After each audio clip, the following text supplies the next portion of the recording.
আসসালামু আলাইকুম। ইসলাম এসেছে মানুষের কল্যাণে, এসেছে মানবতার কল্যাণে।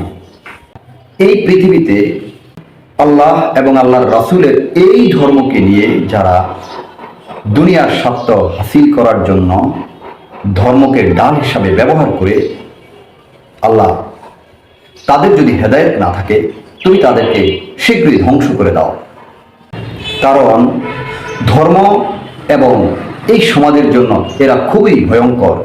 আজ এদেশে 90% জনগণ মুসলিম হওয়া সত্ত্বেও এদেশের সমাজগুলোতে কোনো শান্তি নেই, এদেশের সমাজে কোনো সুবিচার নেই।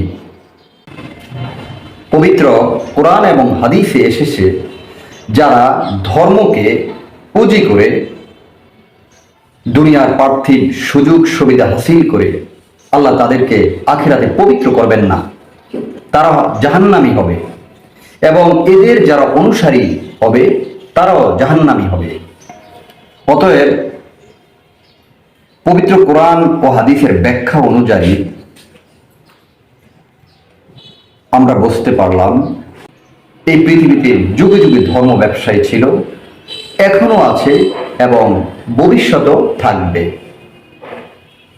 তাহলে আল্লাহ যেন আমাদেরকে এই ধরনের কর্মকাণ্ড এবং এত বড় জঘন্য মতো কর্মকাণ্ড থেকে আল্লাহ যেন আমাদেরকে দূরে রাখে।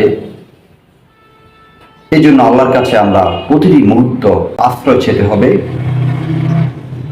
আল্লাহ সবাইকে হেদায়েত দান করুন, আমিন।